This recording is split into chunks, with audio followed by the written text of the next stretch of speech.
We are kicking off Plan Fort Collins. We've talked a lot about that in the last couple of days, that city plan and transportation master plan. So we've got those two processes going on over the next year or so. This is not the only place to engage. We need you to stay with us if you can, please, and deeply engage in that process. The major themes are innovate, sustain, and connect. And so please watch on how to participate. Let me say that last night I mentioned that we have two real big sponsors. The Community Foundation of Northern Colorado, and Wynn Odell's here, and Wynn's going to say a couple things, and then Dave Edwards, who's representing today University Connections. And last night would not have happened without the help of these two individuals in the group that they represent. And the partnership is fantastic.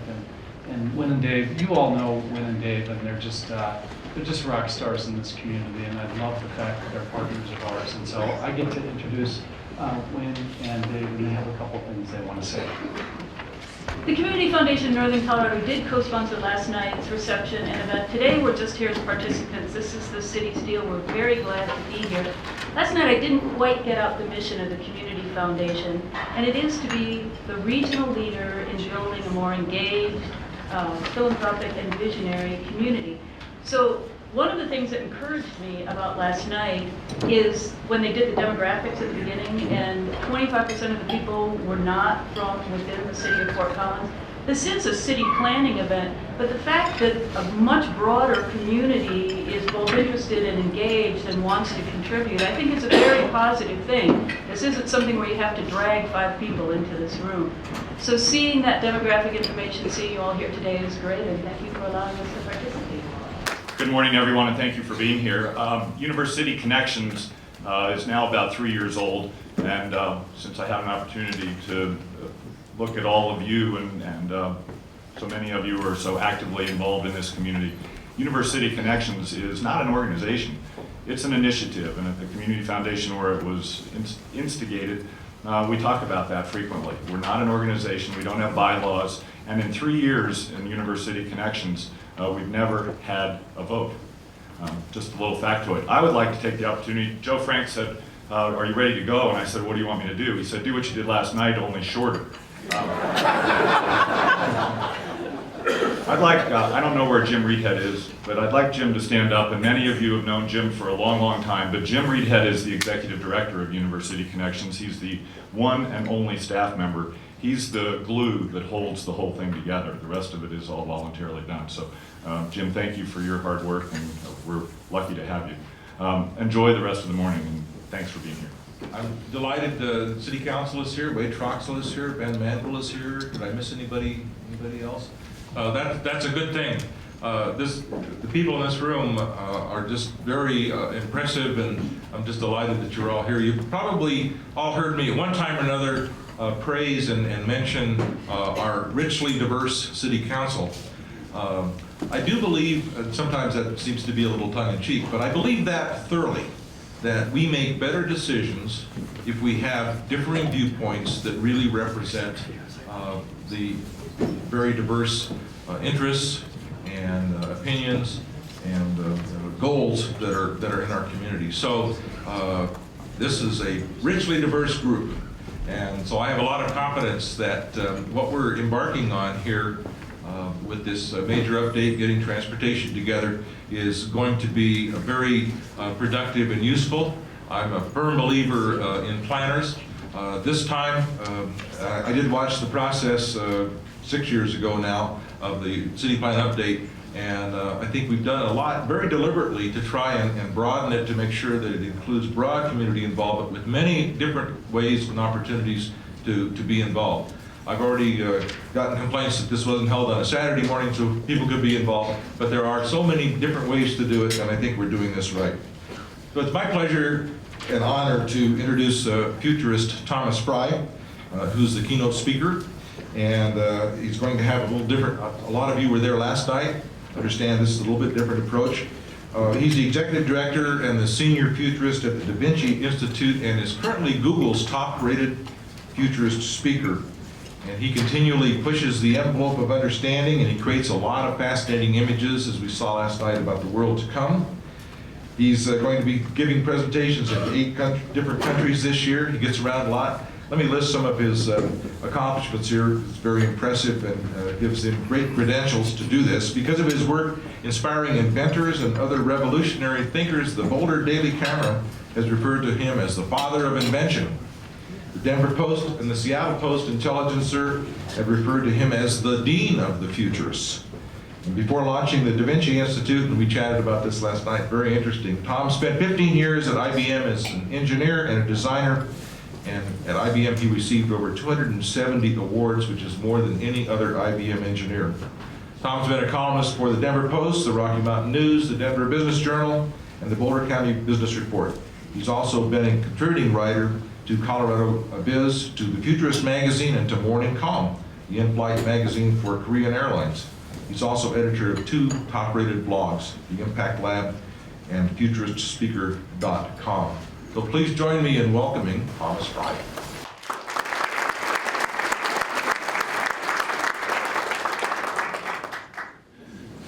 All right, let's start by getting our brains engaged here a little bit. I'm going to start with a question. Who in your mind is the most famous person of all times? And this is in a non-religious context. So who in your mind is the most famous person of all times? Leonardo da Vinci.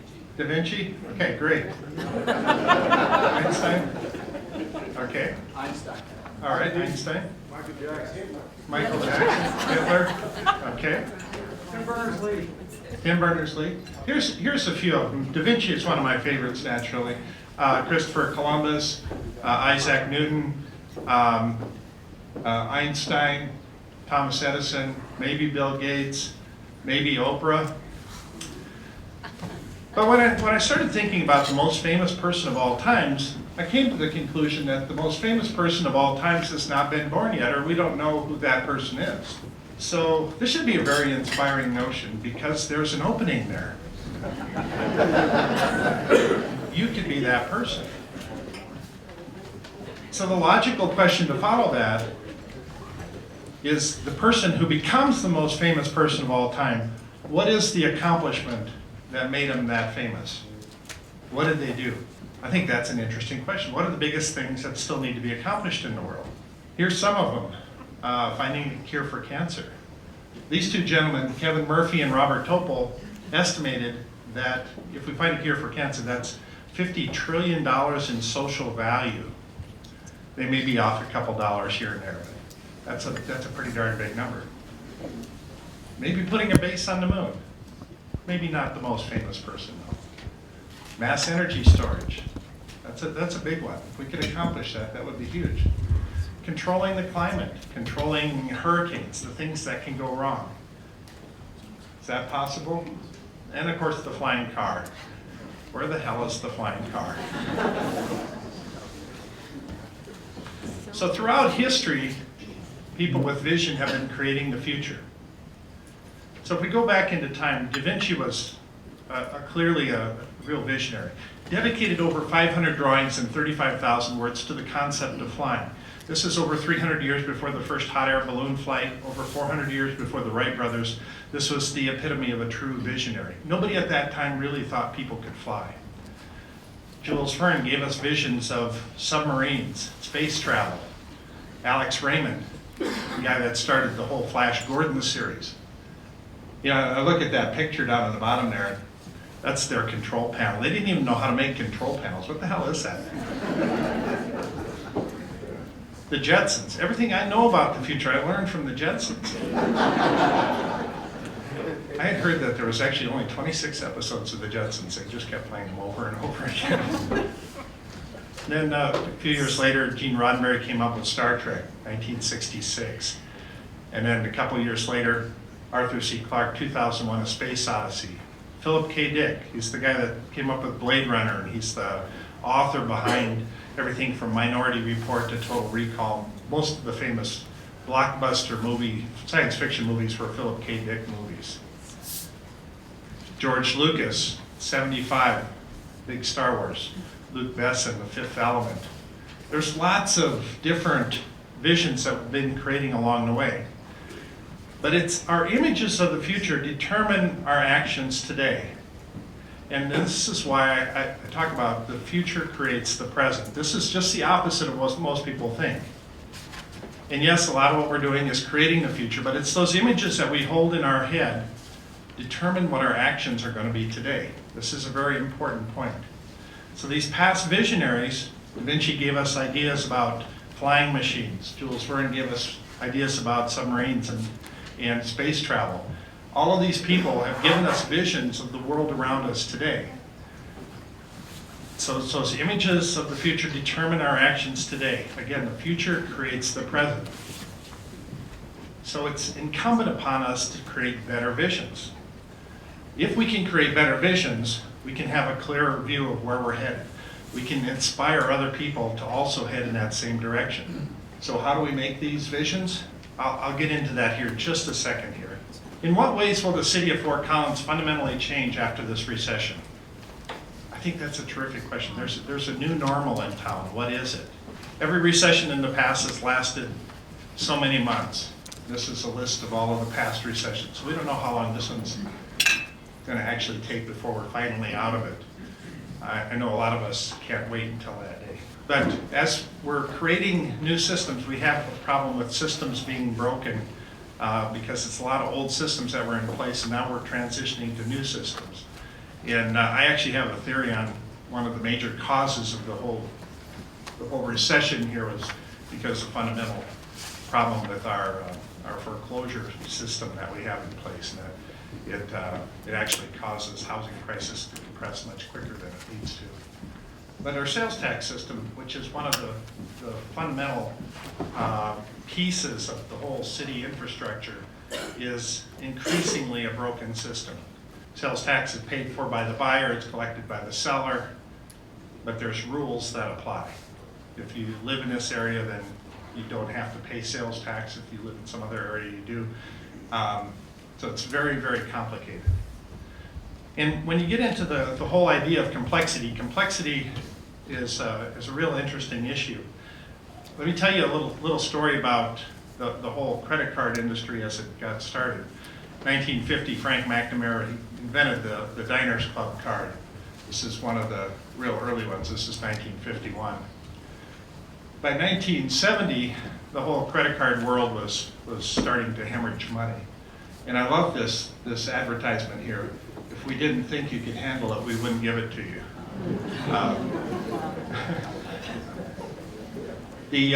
The whole credit card industry was put together by one-off agreements with individual banks, and the bigger banks wanted special deals and they wanted better arrangements.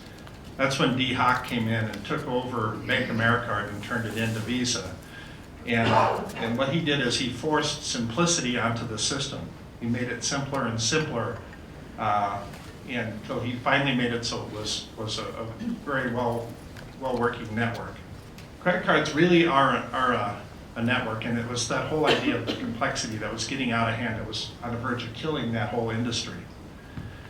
So what is a network? A network is this intercreated system of things or people, and it's a system that is designed to create efficiencies and improvements. But networks are really simple-minded organisms, and they can only exist if they're really simple to use. So the whole telephone network, when that was created early on, the reason that caught on in such a big way is because it was so easy to use a telephone. This is a very simple bell curve of IQ distribution across society.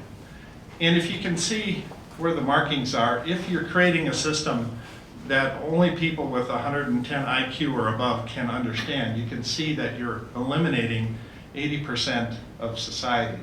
So a huge percentage of people cannot understand what you're creating if it's something that is that complicated. So making systems, they have to be very simple-minded organisms. And again, I think the sales tax system is falling apart because of complexity.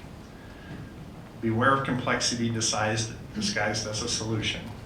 I'll come at this from a little bit different angle here. How many laws and ordinances are regulating us as we're sitting in this room today? How many laws are regulating us today? The fact of the matter is nobody knows. We have literally thousands, hundreds of thousands, millions of laws in this country. And as we're driving down the road, we have these invisible barriers we're going through as new laws come into play and go away as we're driving along. We can't possibly keep up with all of these laws. And then if you look at how many laws one policeman can enforce, if you were to actually do a study and find out how many laws, the top 10 laws that got enforced in the city over the last month, I'm pretty sure that would constitute probably 98% of all the enforcement action that happened in the city. So the legal system is simply not scalable. And so a lot of what we're doing is too complicated to scale well into the future. So how do we create a better future? As Mark Twain said, the man who carries a cat by the tail learns something you can learn in no other way. He's a smart guy, that Mark Twain guy.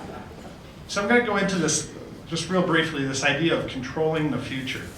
Now this sounds really ominous, this overlord type thing, but there's just pieces of the future that we have that we can exert some measure of control over. And I think that's of interest to you.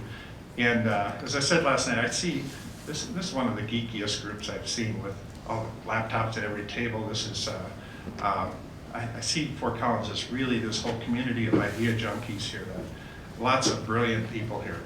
So most people believe that the future is not controllable. It's this random set of unpredictable occurrences. However, there's a lot of aspects of the future that are controllable. There's things that you can understand about it, and I'll just mention a few of them here. There's a lot of high probability things that I can predict with a high degree of probability that the building that we're standing in today will still be around here 6 months from now. I can predict that the Earth is going to be traveling around the sun roughly the same orbit that it is today 50 years from now. And I can predict that the laws of gravity will still be in effect 100 years from now. I can predict that we're still going to need to communicate with other people 100 years from now. And that we're going to have the seasons. We're going to go from summer, winter, to fall and spring, just as we always have. I can predict that the seeds, when we plant them in the ground, a certain percentage of them are going to grow into full plants. And that if I plan a birthday party 2 weeks from now, I can plan that with a high degree of probability that that's going to happen. So there's a lot of things that we can plan with a high degree of accuracy. And so most of the future is being formed around this foundation of stable, slow-moving elements. And that all of these are pretty highly predictable. The things that are not predictable, we run into problems with, is the natural systems, things like the weather, things like anything dealing with animals, earthquakes, and of course the human systems, whether it's technology, government, energy, the systems that we're creating. So it's our ability to manage both direct both the natural systems and the human systems that give us some way of controlling the future. So first we have to conceptualize the idea, and then second we have to add some dimension to it, and then it makes it more real. And again, that idea of the future creates the present. How do we create visions of the future? Add those interesting elements. Realism creates viability in the minds of all the people that are leading the pack. So the more real we can make it, so it looks and feels more real, the greater the likelihood that it's going to take off in that direction. So then, creating purpose is that idea of developing an entire body of work around that specific topic. So one type of change that you might want to make in a city, if you develop an entire body of work around that it really helps drive it in that direction. And as I talked about last night, the idea of competitions, and there's some precursor type competitions that you can run to help develop that entire body of work. And it could be things like storyteller competitions, Photoshop competitions, YouTube competitions. These are all things that get the community engaged, that get people involved, and you would be absolutely surprised at the stuff that's going to come out of this. Again, you're creating this entire body of work, you're fleshing out these ideas, you're creating visions that pull people into the future. And then once you create that body of work, then you can work on a larger vision if you want, and create a larger type of competition. anyway, this is my car. I want this one in the future. So using prizes as power tools for innovation, you know, it's my thinking that in the future, every major corporation is going to have their name on a prize. It's like buying the naming rights to a stadium. This is a cause that was so important to our people, to our customers, to our clients, that we decided to put our name on this one and help change the world as a result of this.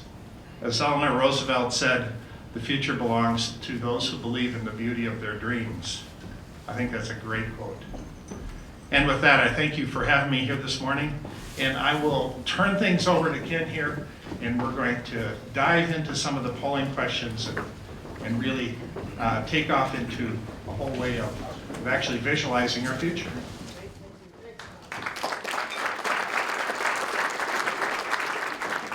Here, one of the things we believe in is that we really need to have a lot of meetings where you, the participants, get to do the talking. And so minimize talking heads and have time to go through some of the ideas. So for that, we have dedicated an hour to 2 discussions. Take 10 minutes to discuss the snapshot report's first section. What are the city's current values and what has the city accomplished? And then note anything that you think is missing or overlooked in terms of resources or any significant changes that you think need to be made. We have note takers at each table that are going to be taking down your ideas on a computer.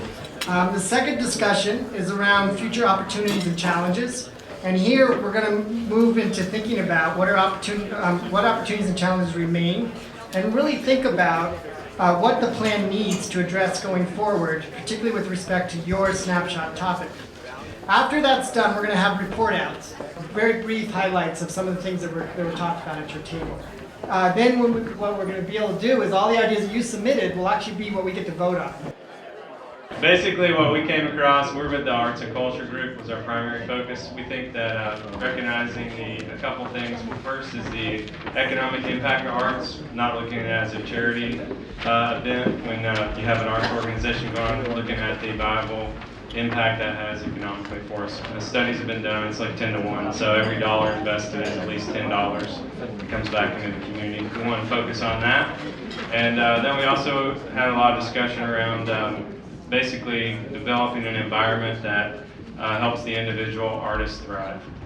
Here in Fort Collins, I think the group agrees that we have a very unique opportunity here, and that we have so many arts organizations and individual artists that are very, very talented.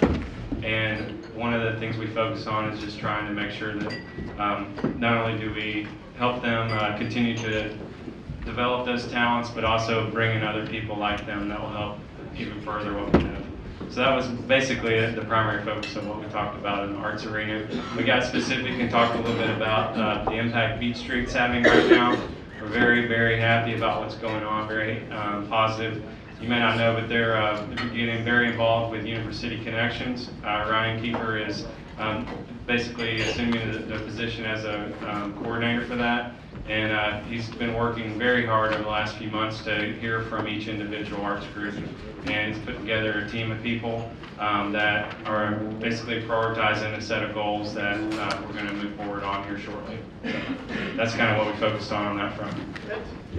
Yes, hi, thanks. We talked a little bit about housing as well as kind of wellness, safety, and health in the Fort Collins community. And I would say that in terms of housing, broadly speaking, we really looked at what is the continuum of housing that's really going to be necessary for us as an entire jurisdiction in terms of supportive housing as well as more broader forms of affordable housing for families, and really trying to do an inventory and compare that relative to the need.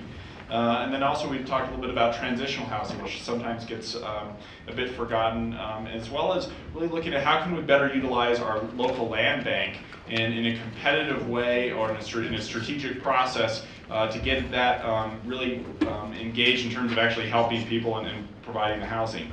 We also wanted to reevaluate the density bonus process and look at the incentives in terms of economic development and its impact on affordable housing.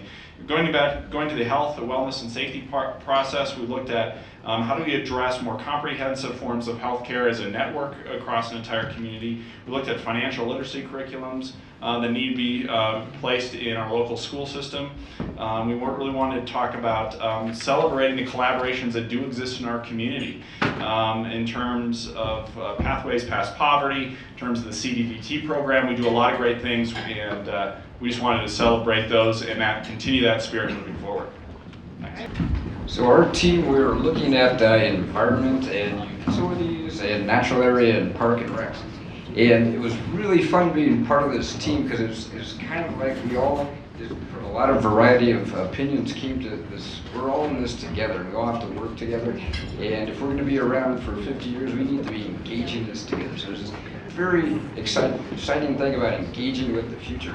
And so, and we look at 100 years out, and for the utility things, like we should be ready for, a very solar future in our buildings that we build today that are going to last for 100 years. That was one of the themes. We just got to be ready for that future. And we started to talk about the natural parks and things. We started looking at things like, hey, wait a minute, there's a lot of barriers out there that are kind of artificial, like in our use of bicycle paths for recreation. Shouldn't that be commuting and recreation? And we kind of expanded to where we got schools that have parks, and can't those be better used for recreation on the weekends? And can't we take our limited public resources and break down the barriers to make them more valuable for us in the future? So that was really fun, and like using floodplains and all kinds of stuff, and maybe growing, having local farms on all these different public areas. So that was the fun part where there were some disagreements is, so what do you mean by growth? And that's like a fun thing in Fort Collins always, so don't always agree on that. And then who pays for all this fun? So that's kind of how it was, but it was really neat seeing everybody. It was a very civilized, fun, forward-looking bunch of people to work with. So. Well, we had a fun group too. We had two different discussions, one on the built environment and infrastructure, and the other one on energy and environment. Regarding the built environment, we talked about how running into to the boundaries of other communities around us will change the focus of development in our community, and how we're going from an expansion focus to sort of a back-end focus. And in the planning development documents that we saw, noted a missing discussion of kind of the middle. There's a lot of talk and accomplishments the city's done on redeveloping the urban core, the real old town historic district. And there's also quite a bit of very nice, I say 21st century development out at the edges.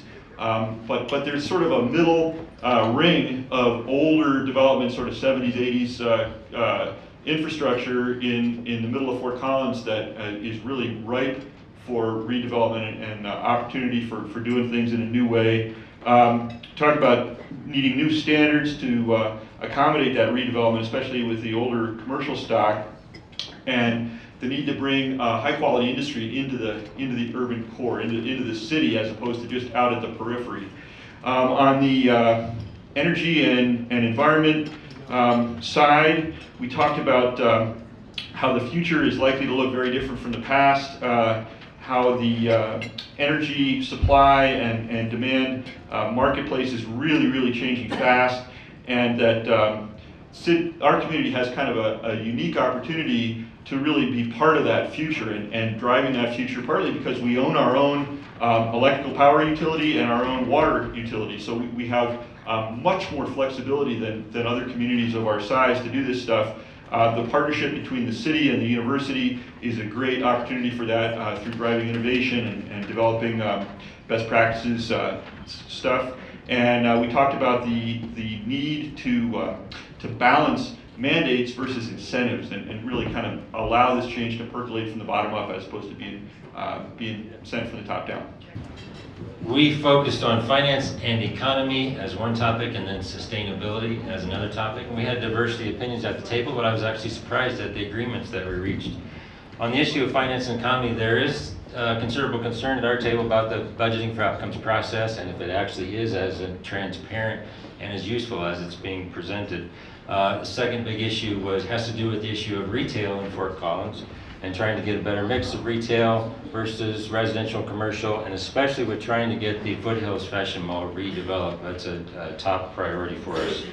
Also came up in this topic also came up the issue of sales taxes and fees and all the different options for the city to increase its revenue, and that's a big topic here. On the issue of sustainability, one of the big things that we all agreed on is that there is a lot of rhetoric and a lot of marketing going on. We would like more facts and more data, more comparisons with other cities to try to separate the myths from the facts so that we can really get at this issue of sustainability, the definition of sustainability, and what it actually means to be moving forward sustainably.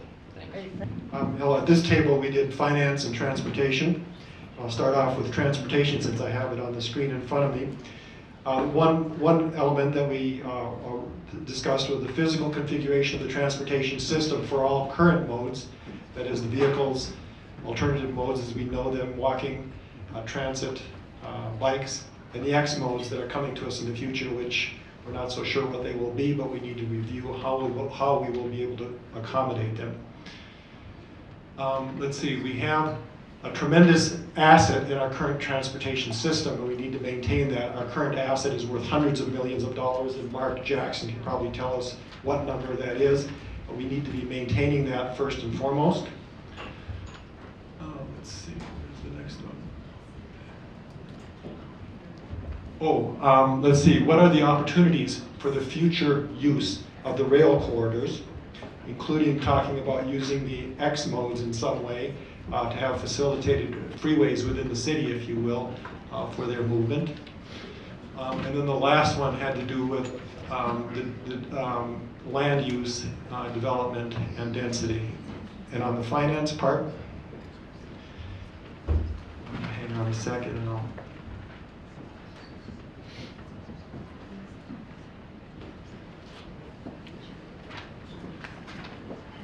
Oh yeah, and then of course the connections not only within the city, but then regional connections outside of us, especially with regard to transit. On finance, we talked about global trends and conditions that are related to energy and other key factors that will impact us to a greater degree in the future. Reliance on sales tax. And then how do we keep pace, and what other opportunities do we have to fund our services? We need to be thinking about that model. Quality of life issues. We are in constant competition that distinguishes our community in the Northern Colorado region. Hi there, my name is Shane Miller, and I'm on the transportation sustainability table. I'll start with transportation. I'm too stubborn to change these, so I have to do it this way. The glasses on my head. We actually were sort of stuck in the past and looking at the future, right in that nexus that was described last night by the speaker. And we had a lot of specific suggestions in a problem-solving approach about transportation. The first thing we started with was paratransit, access and mobility issues for all citizens of Fort Collins, a level of service for all citizens of Fort Collins that is 24/7 and provides tremendous access instead of a level of service for the majority of citizens of Fort Collins that has that, and then a significantly lower level of service for those who are either disadvantaged by transit in terms of socioeconomic or other ways. And we had some specific ideas about how to improve that, making the system more accessible just physically, devoting more resources to the infrastructure that serves people, and innovation in terms of the technology. And then the second thing that we looked at was very complete pedestrian, bicycle, and automobile education to improve safety for all modes of travel. A shift in emphasis in capital projects to multimodal travel, and away from car-centric or single occupancy vehicle infrastructure. And the final one was full spectrum vehicle and bike sharing, connecting all transportation modes in order to create the type of connectivity that makes transit systems work. Under the sustainability, we basically started with, we want intentional outreach for marginalized groups, basically providing input from them and services to them in terms of the sustainable issues that include their ideas. And because that may be missing. Improved scorecard metrics for what it means, what sustainability is actually delivering. Innovative revenue structures and lowest economic and environmental costs over time for services and products that are created by the city. And finally, local innovative resourcing for specifically food production and security issues. And food would probably include, water, clean air, but specifically food wanted to be included here. And that's kind of what we did. We were very specific problem solving and maybe not as visionary, but those are essential for the future. Our group talked about the built environment, land use, and arts and culture. And I think one of the things that we talked about with respect to land use was the idea of regional sustainability and beginning to think a little bit farther than just the edge of the community boundary, and that our boundaries in northern Colorado need to become a little bit more permeable. Specifically, though, one of the thoughts was perhaps symbiotic relationships with Weld County, where they provide agriculture and we provide other things that are of interest to them, but beginning to blend those ideas together and work more cooperatively on a larger scale. We also talked about economic sustainability, and I think we've heard that from another table, looking at how the city operates and the services are provided and finding means and mechanisms that allow that to happen without some of the dependencies that we have today. And then I think another thought we had was that the city's becoming big enough that we don't have to have just one district, which is just Old Town. That the south half of the city is large and Midtown is large, and we need to develop ideas that have districts. Perhaps, and I think one of the exciting parts of this was having enhanced travel corridors such as Mason Corridor and Harmony Corridor become avenues for entertainment, so that as you drive or ride transit down those corridors, each stop becomes an entertainment opportunity and some sort of a district identity that creates a lot of interest. We also talked about just reinforcing the integration of Colorado State University in every aspect. Today they are at the core of our, middle of our city, but they're also at the edge of our city. And that we ought to be continuing to integrate them in every fashion through both programmatic ideas that we do as well as physical connectivity. And then I think one of the other things that we talked about was that just as sustainability is a stated value, the creativity ought to be a stated value of our city. We were accused earlier by Thomas of being idea junkies, and we kind of like that. We think we ought to continue to be idea junkies, and the creativity ought to be one of those values. And that we also think that creativity is an attitude, that we ought to carry that through everything we do, and that it also should be integrated in the schools from day one, and that we should, instead of moving strictly to math and science, we should also continue to reinforce that creativity, creative programs in schools need to be continued. Great, thank you. Our table talked about housing the built environment. We quickly focused on the need for affordable housing. That includes very strongly the need of the homeless population. We also talked about that redevelopment was a big part of our housing. We felt like the city is ripe for redevelopment in a lot of particular areas.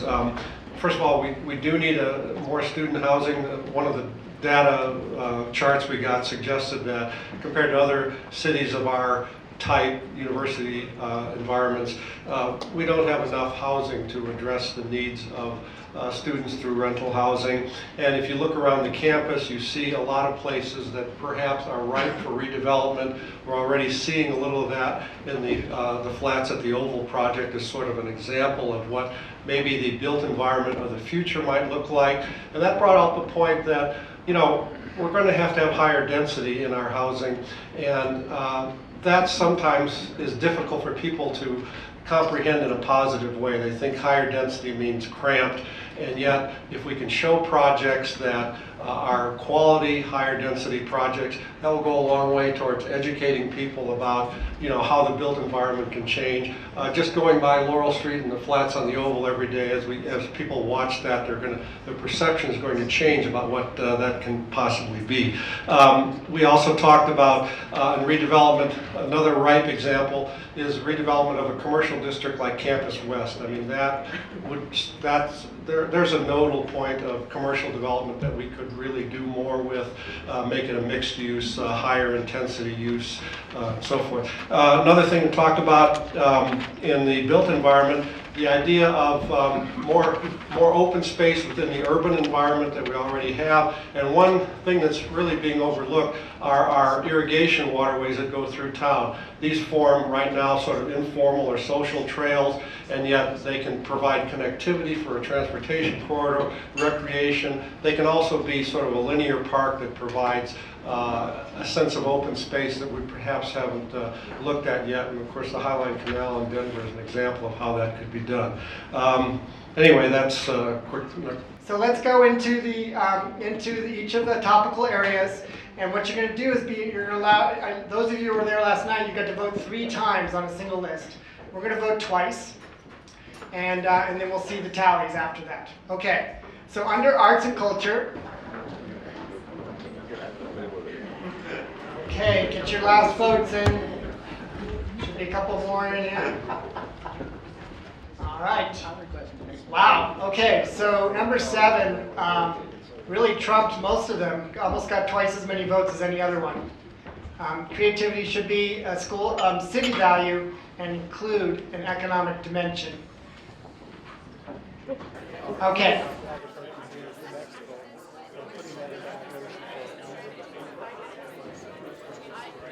I'm not sure exactly what you need, and I didn't have a chance to read this all the way through, but I think we have a huge need.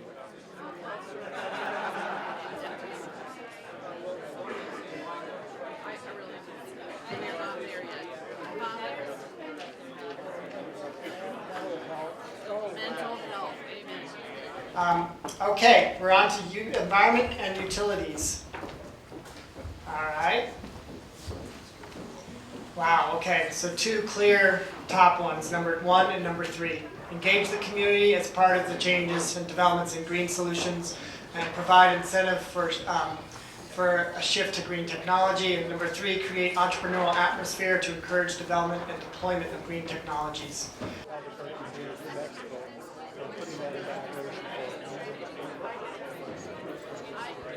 I'm not sure exactly what you need, and I didn't have a chance to read this all the way through. All right, it's a lot of 15 and 10s, but we have the, let's see, it would be 6, 7, 8 are all tied for that sort of top ideas.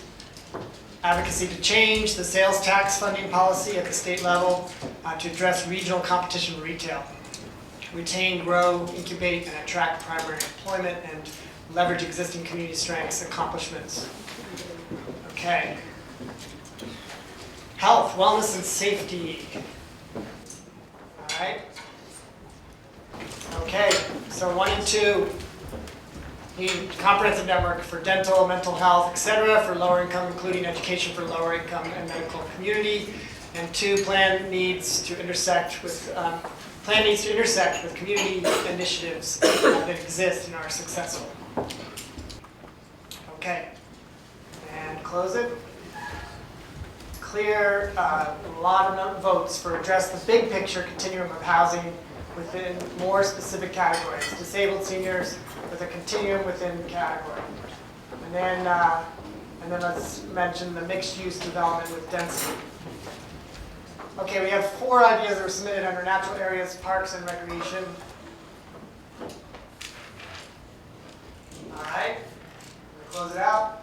It's almost double for collaboration with community organizations and various departments for better use of resources and facilities.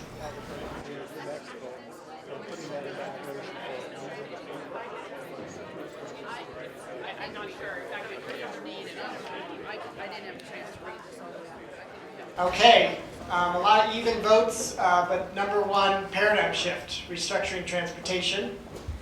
And then a number of 13%, think about opportunities for rail corridors, maintain street infrastructure, and develop a clear vision for the future that allows for change.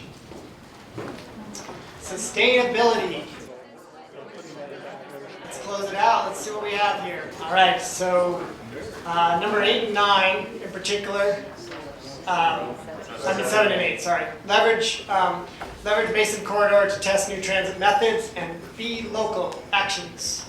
I want to invite you to continue to participate and be involved over the next 13 months as the plans evolve and are developed. We're only in the first phase of the process right now. Invite you to visit the website, register on the website for the newsletter. If you don't want to register, just put it on your favorites and keep looking at it, because that's where the information will be presented. We'll be reaching out in a lot of different ways, but the website's going to be really important. We're also going to use a variety of social media, Twitter and Facebook. The snapshot report and a lot of information is available now on the website, and that's where you'll be able to download the information as the plan progresses. There's focus groups around issue areas and problem areas, and that's going to be volunteer. And so if you're interested, follow the website and register for the focus groups, and we'll be starting those very soon, and we'll be using the focus group technique throughout the entire process. So I guess, Thomas Frey. Just a couple quick closing remarks. Every year, the Da Vinci Institute produces an event called the Colorado Inventor Showcase. We're going to change the name this year to the Da Vinci Inventor Showcase. Last night, at the reception, before I went on stage, I ran into Ed Van Dyne, who happened to be one of the exhibitors at the 2008 Inventor Showcase and was one of the winners that year with his the Van Dyne Super Turbo device that he has created. I was very encouraged to hear that he had just received funding of $500,000. He had to go to England to get it, though. Now, in the polling and the work that you were doing this morning, a lot of it came out that you feel very proud of the fact that this is a very creative community, lots of ideas. I encourage you to make it so that you can take these ideas to the next step. Make it so that somebody like Ed Van Dyne can get funding without having to go to England to get that funding. So taking those ideas and making them so that they can go to the next level. I've often said that we need to create a new profession to help fund these ideas, and that profession is that of a seed capitalist as opposed to a venture capitalist, somebody that knows how to fund real early stage things. With that, I would like to really formally thank all of you for having me up here. Special thanks to the university and also to the foundation, Community Foundation, for sponsoring all this. And I certainly wish you well, and I'd love to work with you in the future again. Thank you very much.